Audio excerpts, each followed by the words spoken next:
नमस्कार, मैं रविश कुमार। समाचार का मतलब ही होता है अंदर की बात को बाहर लाना, ना कि बाहर आ चुकी बात को अंदर कर देना। जब किसान आंदोलन की खबर सीएनएन की वेबसाइट पर छप गई तो जाहिर है दुनिया भर के पाठकों ने पढ़ी भी होगी। न्यूयॉर्क टाइम्स और वॉशिंगटन पोस्ट में भी छपी है। हमारे फिल्म कलाकारों और खिलाड़ियों ने एक काम अच्छा किया है। वॉशिंगटन पोस्ट, न्यूयॉर्क टाइम्स और सीएनएन बीबीसी को नहीं धिक्कारा कि आप भारत की खबरें ना दिखाएं। क्यों दिखा रहे हैं और इन्हें मत छापिए, क्योंकि इससे अंदर की बात बाहर चली जाती है। इस दलील से तो भारतीय न्यूज वेबसाइट को भी अमेरिका, लंदन के लिए बंद कर देनी चाहिए, ताकि किसी को पता ना चले और हम सब गाते रहें अंदर अंदर बात चली है, पता चला है, चड्डी पहनकर फूल खिला है, फूल खिला है। खुद ये फिल्म कलाकार और खिलाड़ी अंदर की बात पर चुप रहते हैं, लेकिन पॉप स्टार रियाना ने किसान आंदोलन पर छपी खबर को ट्वीट क्या कर दिया, सब कहने आ गए कि यह अंदर की बात है। लक्स विनस ने अपने बनियान के लिए एक अच्छी टैगलाइन बनाई कि यह अंदर की बात है, अपना लक पहनकर चलो। पॉप स्टार रियाना के एक ट्वीट से सरकार इतने हिल गई कि कई खिलाड़ी और कलाकार बोलने आ गए कि यह अंदर की बात है। वो भी इस तरह से बोलने लगे कि जैसे किसी और का लक्स पहनकर आ गए हों। Do you get my point? लोकतंत्र भीतर पहनने वाला बनियान नहीं है कि जब मर्जी कह दिया अंदर की बात है। लोकतंत्र बाहर पहनी जाने वाली सफेद कमीज है। लोकतांत्रिक भावना सिर्फ अपने देश के लिए नहीं होती है, दूसरे देशों के लिए भी महसूस की जाती है। लोकतंत्र में यकीन रखने वाला नागरिक सच्चे अर्थों में ग्लोबल नागरिक होता है। जब अमेरिकी संसद के भीतर ट्रंप समर्थक उत्पातियों ने हमला किया तो पूरी दुनिया सकते में थी और हर देश में इसका कवरेज हुआ, विरोध भी। क्या उस वक्त सारी दुनिया अमेरिका के आंतरिक मामलों में दखल दे रही थी? प्रधानमंत्री मोदी तक ने ट्वीट किया कि वॉशिंगटन डीसी से आ रही हिंसा और दंगों की खबरों से विचलित हूं, लोकतांत्रिक प्रक्रियाओं पर गैर कानूनी प्रदर्शनों को हावी नहीं होने दे सकते हैं।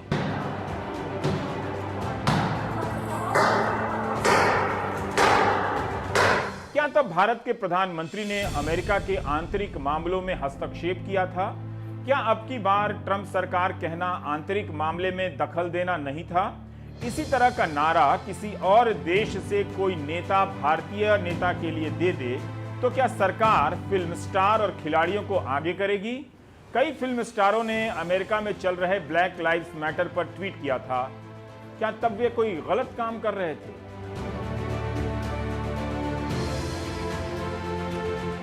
गोल्डन ग्लोब्स एक बड़ा अवार्ड है। इसके समारोह में फिल्म अभिनेत्री मेरिल स्ट्रिप ने प्रेस की आजादी को लेकर भाषण दे दिया और कहा कि हमें सत्ता की जवाबदेही तय करने वाले सिद्धांतवादी प्रेस की जरूरत है। इसलिए हमारे संस्थापकों ने संविधान में फ्री प्रेस की बात रखी थी। मैं हॉलीवुड, फॉरेन प्रेस और अपने लोगों से अपील करती हूं कि वे कमेटी टू प्रोटेक्ट जर्नलिस्ट का समर्थन करें, क्योंकि हमें उनकी जरूरत है। उन्हें सच की रक्षा में हमारी जरूरत है। आज एक भी भारतीय कलाकार भारत के प्रेस की हालत पर आंतरिक तौर पर नहीं बोल सकता है। यह वही कमेटी टू प्रोटेक्ट जर्नलिस्ट है, सीपीजे, जो दुनिया भर में पत्रकारों के उत्पीड़न के खिलाफ आवाज उठाती है। दिक्कत यह है कि बॉलीवुड के कलाकार ना तो आंतरिक मामलों में बोल पाते हैं, ना बाहरी मामलों में। दुनिया के कई देशों में तानाशाही है, लोकतंत्र खतरे में है, कंपनियां और सरकारें लोगों की प्राइवेट जानकारियां चुरा रही हैं, इनके सहारे नफरत फैलाने वाली राजनीति की जा रही है। दुनिया भर के कई बड़े फिल्म स्टार, पॉप स्टार, खिलाड़ी इसके खिलाफ बोल रहे हैं। अपने देश के अंदर की बात पर वो बोलते हैं, लेकिन हमारे यहां चुप रहते हैं। विदेश मंत्रालय ने लोकसभा में सांसद सैयद इम्तियाज जलील और असदुद्दीन ओवैसी के सवाल के जवाब में कहा है, किसी भी विदेशी सरकार ने भारतीय संसद द्वारा पारित 3 विधेयकों के विरुद्ध भारतीय किसानों के आंदोलन का समर्थन नहीं किया है। कनाडा, यूके, यूएसए और कुछ यूरोपीय देशों में कुछ भड़काए हुए भारतीय मूल के व्यक्तियों द्वारा भारतीय किसान विधेयक से संबंधित मुद्दों पर विरोध प्रदर्शन किया गया है। कनाडा के प्रधानमंत्री जस्टिस ट्रूडो ने भारत में किसानों से जुड़े मुद्दों पर टिप्पणी की है। हमने ओटावा और नई दिल्ली दोनों जगह कनाडा के प्राधिकारियों के साथ इस मामले को उठाया है और उन्हें यह बताया है कि भारत के आंतरिक मामलों से संबंधित ऐसी टिप्पणियां अनुचित, अस्वीकार्य और इससे भारत कनाडा के द्विपक्षीय संबंधों को नुकसान पहुंचेगा। कनाडा सरकार ने किसानों की चिंताओं के मुद्दे पर चर्चा करने के लिए किसानों के साथ चल रही बातचीत हेतु भारत सरकार की प्रतिबद्धता का स्वागत किया है। सरकार कहती है कि किसी विदेशी सरकार ने किसान आंदोलन का समर्थन नहीं किया है। विदेशों में जो प्रदर्शन हुए हैं वो कुछ भड़काए हुए भारतीय मूल के चंद लोग हैं। लेकिन केंद्रीय मंत्री पीयूष गोयल ट्वीट करते हैं कि भारत की बढ़ती शक्ति से भयभीत अंतर्राष्ट्रीय ताकतें हमारे देश और हमारे देश के लोकतंत्र को कमजोर करने के लिए षड्यंत्र कर रही हैं। हमें सुनिश्चित करना है कि हम एक रहें और विदेशी तथा अराजक तत्वों की कोई योजना सफल ना हो। संसद में बयान के विदेशी सरकारों ने समर्थन नहीं किया। बाहर ट्वीट की अंतर्राष्ट्रीय ताकतें भारत के लोकतंत्र के खिलाफ साजिश कर रही हैं। विदेश मंत्रालय को ट्विटर पर हैशटैग चलाने के बजाय उन देशों की सरकारों से बात करनी चाहिए। दिल्ली पुलिस ने अज्ञात लोगों के खिलाफ मामला दर्ज किया है। दिल्ली पुलिस ने कहा है कि एफआईआर नहीं हुई है। एफआईआर में ग्रेता का नाम नहीं लिखा गया है, लेकिन साइबर सेल इन ग्रेता के ट्विटर अकाउंट पर अपलोड किए गए टूल किट की जांच जरूर करेगा। पुलिस मानती है कि इस टूल किट के जरिए माहौल खराब करने की साजिश नजर आती है, भारत की छवि खराब करने की साजिश नजर आती है।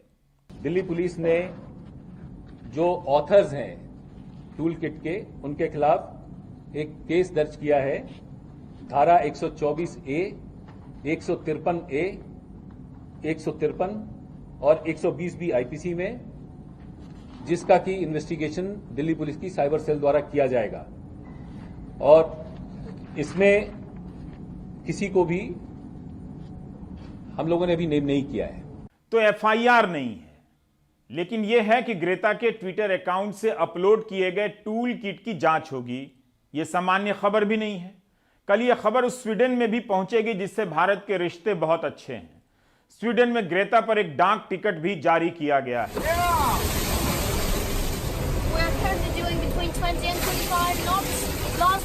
ग्रेता थनबर्ग, उसका नाम, उसका काम, उसकी उम्र के साल से कहीं ज्यादा बड़ा है। जलवायु को लेकर केवल नीति बनाने और काम न करने वाली हर सरकारों की आलोचना करती है।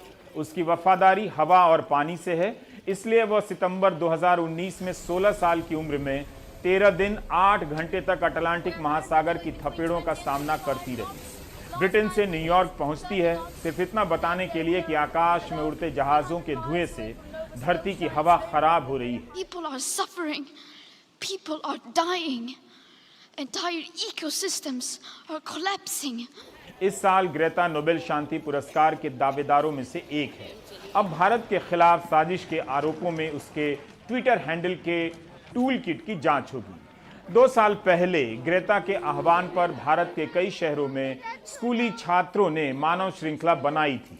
भारत के कई स्कूल स्ट्राइक्स फॉर क्लाइमेट से जुड़े हैं। भारत के कई छात्रों की प्रेरणा है ग्रेता।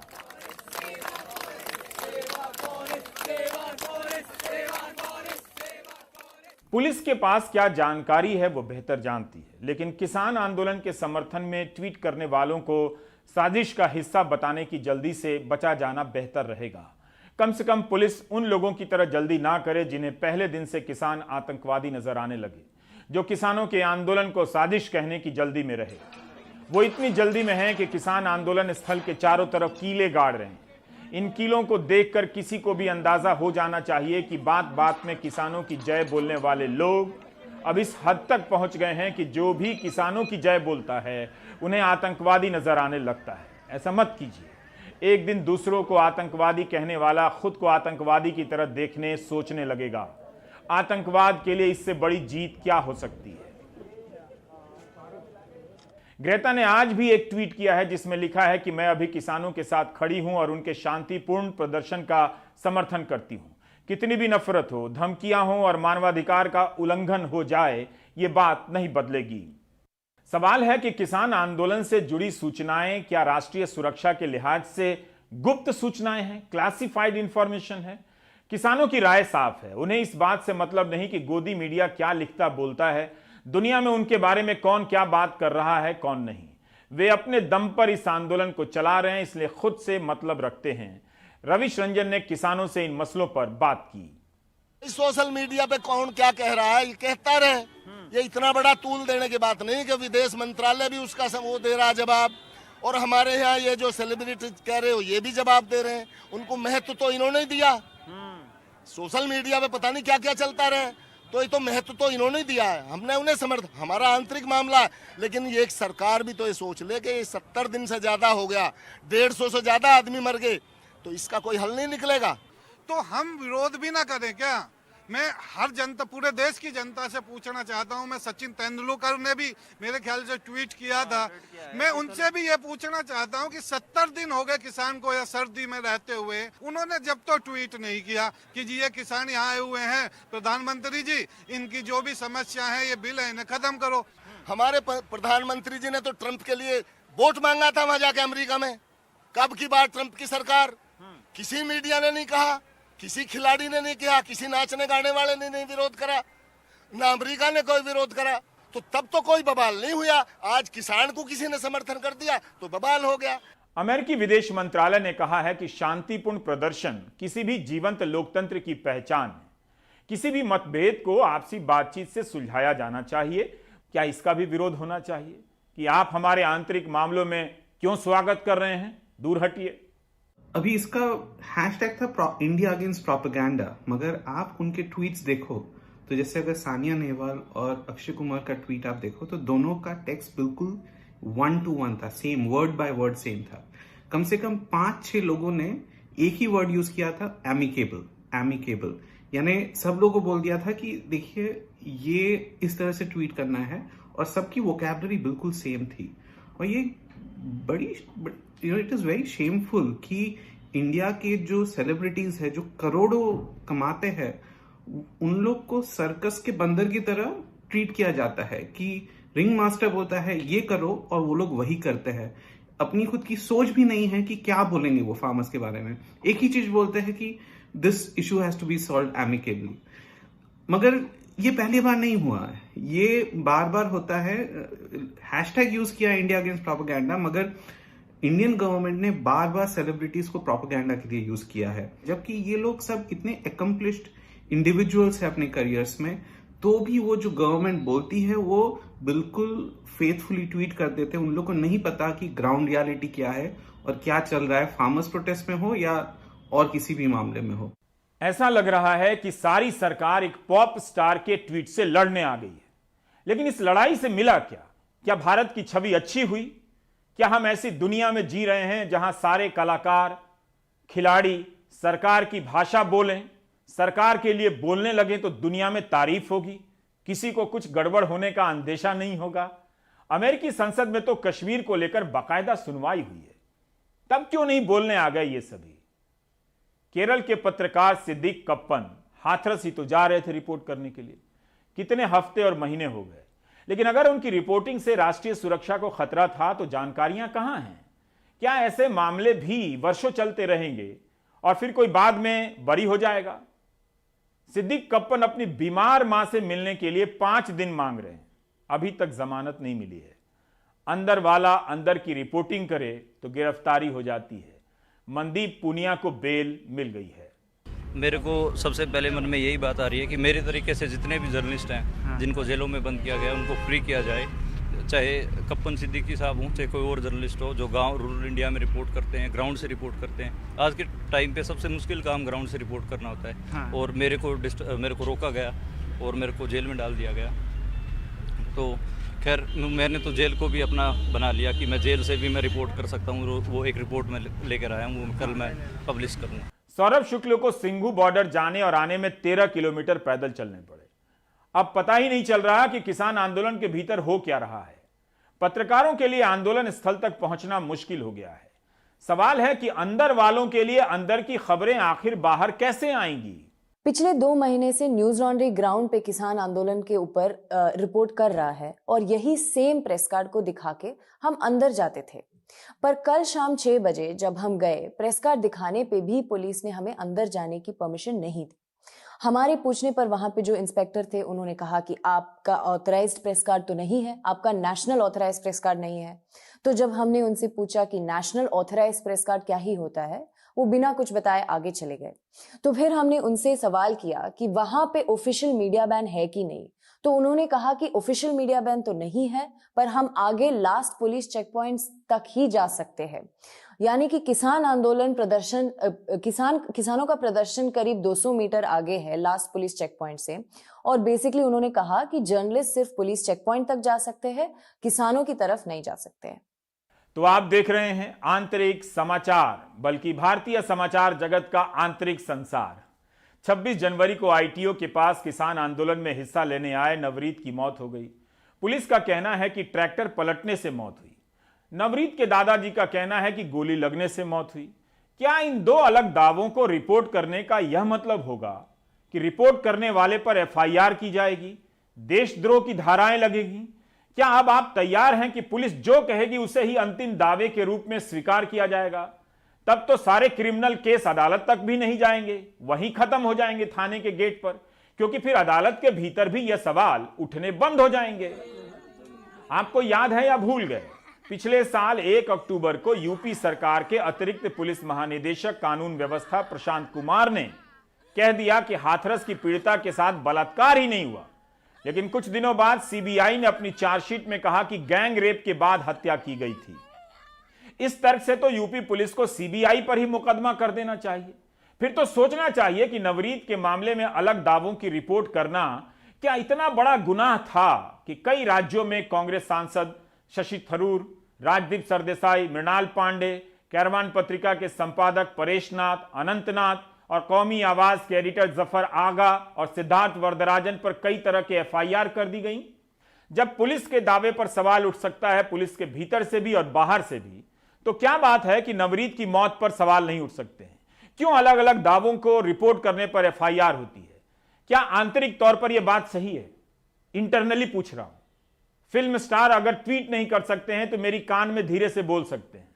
क्या आप ऐसा आंतरिक भारत चाहते हैं? किसान आंदोलन को रिपोर्ट करना मुश्किल होता जा रहा है। हाथरस में भी ठीक यही हुआ था। कांग्रेस महासचिव प्रियंका गांधी आज नवरीत की अंतिम अरदास में शामिल हुई। रामपुर के डिबडिबा गांव में नवरीत के अंतिम अरदास में रिश्तेदार और आंदोलन से जुड़े लोग बड़ी संख्या में पहुंचे थे। 25 साल के नवरीत ऑस्ट्रेलिया में रहते थे और कोरोना के समय भारत आ गए थे, वीजा का इंतजार कर रहे थे। किसान आंदोलन में हिस्सा लेने के लिए दिल्ली आ गए। दादा हरदीप किसान नेता रहे हैं। शायद यही बात पोते को किसान आंदोलन में शामिल होने के लिए दिल्ली तक ले आई और उसकी मौत हो गई। नवरीत की हाल में शादी हुई थी, पत्नी ऑस्ट्रेलिया में है, भारत नहीं आ सकी। वहां उनके साथ नवरीत की एक बहन है। गांव में नवरीत के माता पिता और दादाजी रहते हैं। पोस्टमार्टम रिपोर्ट में गोली लगने की बात नहीं है। दिल्ली पुलिस और रामपुर के एसपी ने भी कहा कि गोली नहीं लगी। हो सकता है कि पुलिस की बात ही सही हो, लेकिन नवरीत के दादाजी की बात रिपोर्ट करने पर एफआईआर होगी, क्या यह भी सही है? कल किसी के बेटे को पुलिस गोली मार दे और बयान दे कि उसकी गोली से मौत नहीं हुई है, पोस्टमार्टम की रिपोर्ट बदल दी जाए, तो क्या आप तब भी चुप रहेंगे? थाने से लौटकर प्रेस के पास नहीं जाएंगे? प्रियंका गांधी के अलावा जयंत चौधरी ने भी नवरीत के परिवार से मुलाकात की। नवरीत 25 साल के थे, मेरा बेटा 20 साल का है।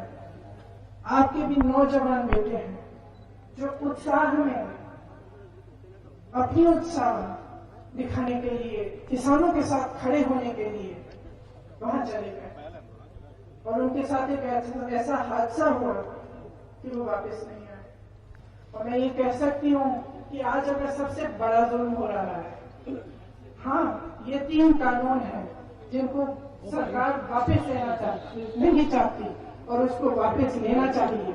ये बहुत बड़ा जुल्म हो रहा है किसानों के साथ, लेकिन इससे बहुत बड़ा जुल्म ये कर रहे हैं जब ये शहीदों को आतंकवादी कहते हैं, जब ये इस किसान के आंदोलन को अपने लिए एक राजनीतिक मतलब साजिश की तरह के देखते हैं।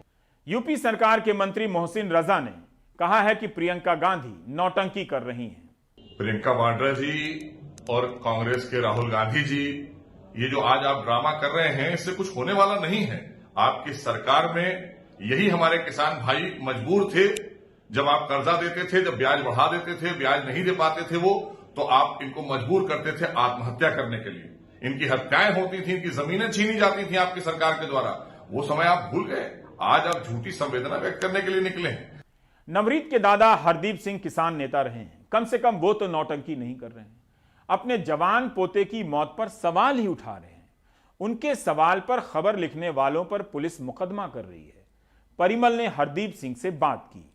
हम जो शुरू से कह रहे हैं कि यह गोली लगने से मौत हुई है, आज भी हम कह रहे हैं कि हमारे पोते की गोली लगने से मौत हुई है।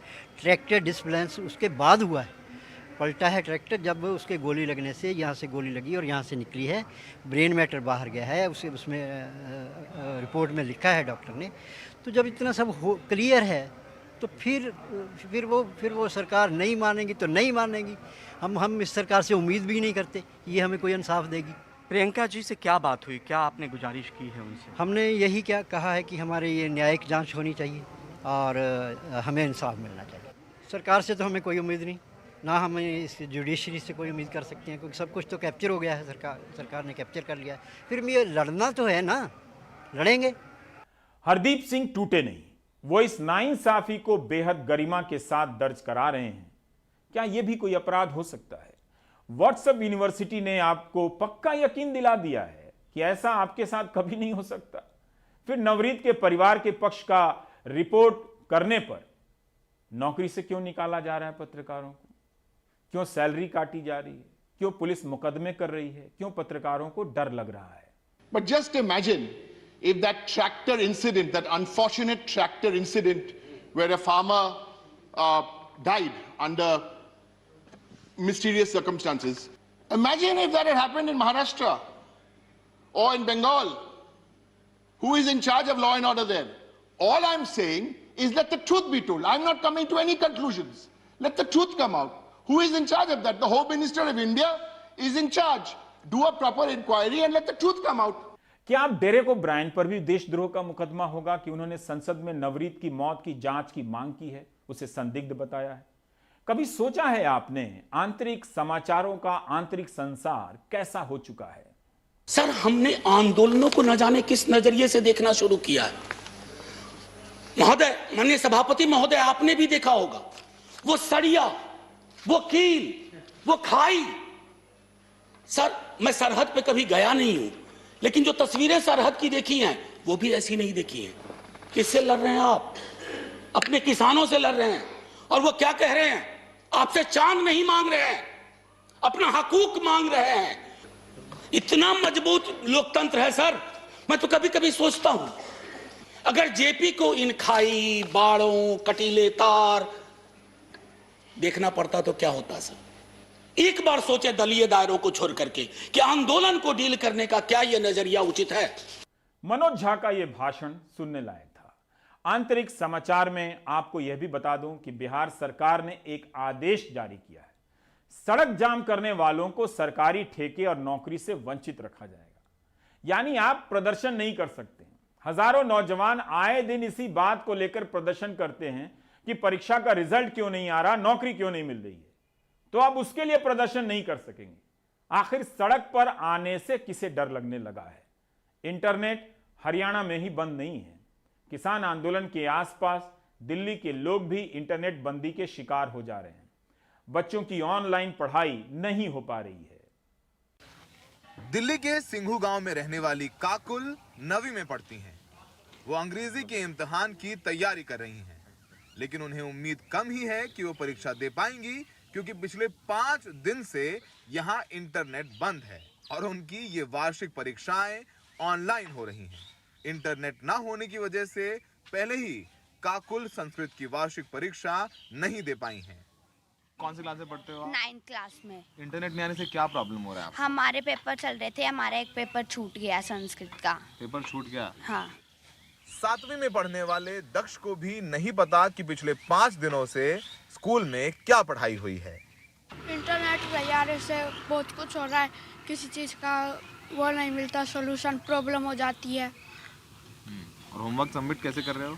होमवर्क सबमिट बता देते हैं फ़ोन करके, मैम हो गया, पर सबमिट नहीं कर पा रहे। यह हाल सिर्फ सिंघू बॉर्डर का नहीं, पूरे हरियाणा के बच्चों का है, जहां सरकार ने 27 जनवरी से इंटरनेट बंद कर रखा है।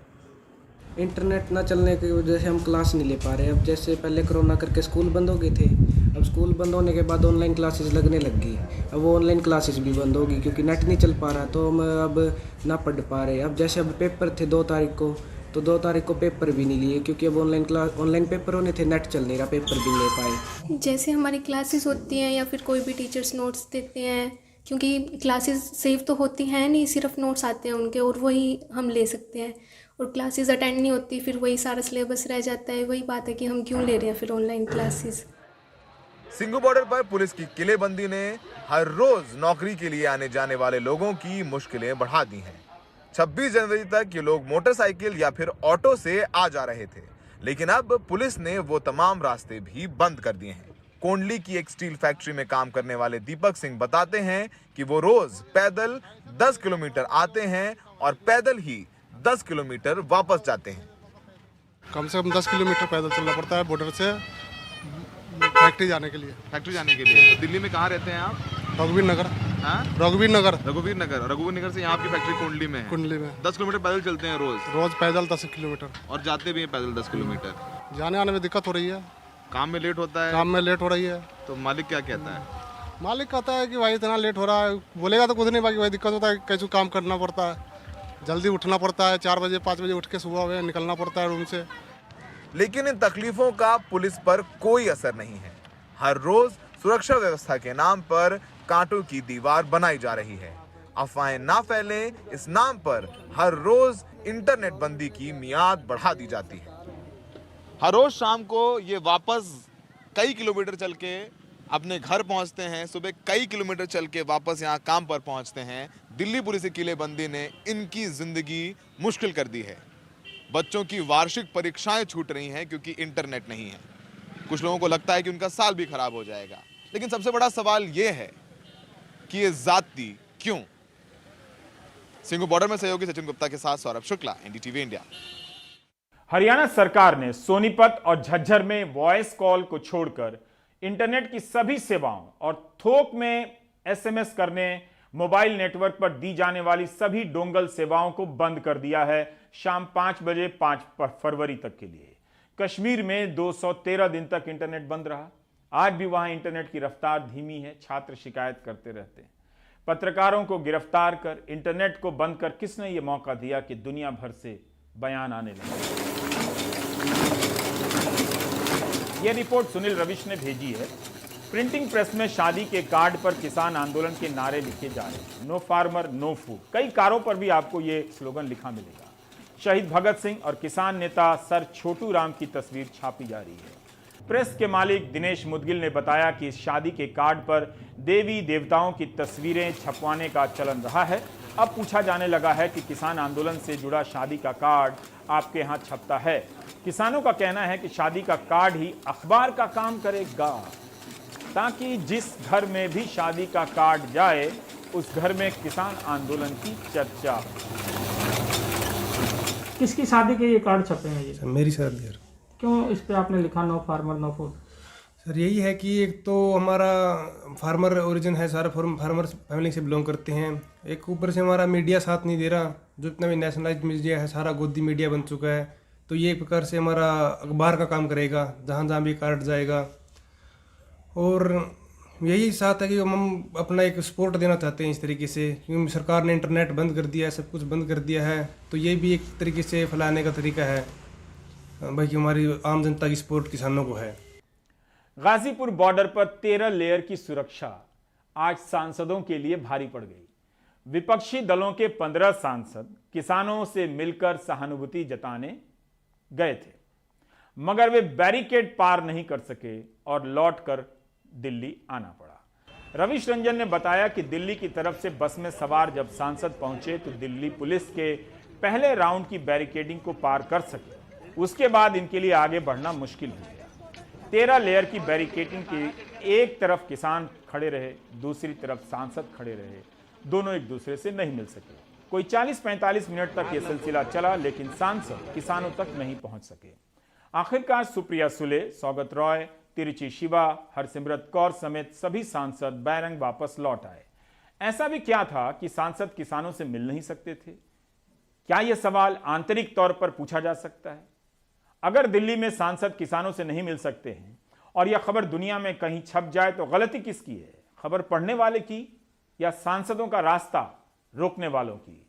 एक सांसद होने के नाते 2 दिन से लगातार हम पार्लियामेंट में कोशिश कर रहे हैं कि किसानों का जो हम सबको चुन के यहाँ भेजते हैं, हम उनकी बात रख सके सभा की पटल में। लेकिन हमें साफ इनकार करके कहा गया कि आप राष्ट्रपति के अभिभाषण पे बातचीत करिए। ये चुने हुए लोग अपने लोगों की जो इधर भूखे प्यासे, इनको इधर कैद में बंद किया हुआ है, जे हम उनकी पूछते हैं तो ये राजनीति है। तो जो वो कर रहे हैं वो क्या है फिर जो सरकार कर रही है? किसान आंदोलन अनिश्चित दौर में पहुंच चुका है।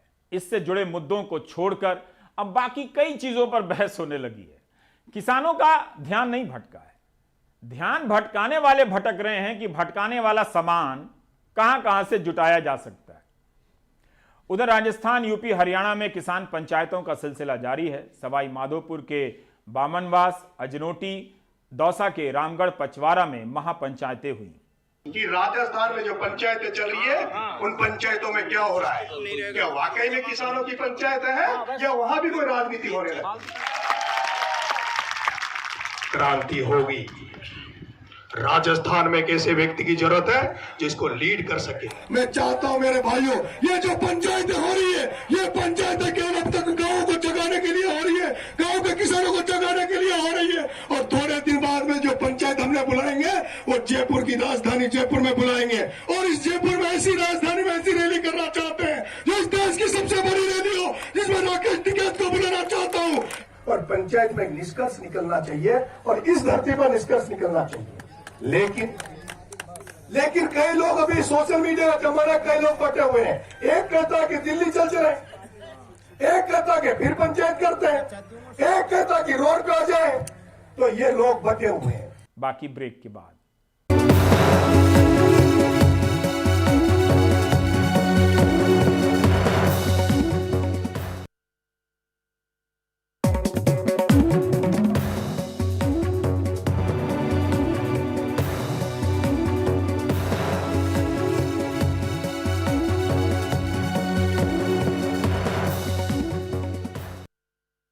उत्तराखंड के कॉर्बेट पार्क के पास सियालदे गांव के अख्तर पिछले कुछ सालों से हाथियों के संरक्षण का काम कर रहे हैं।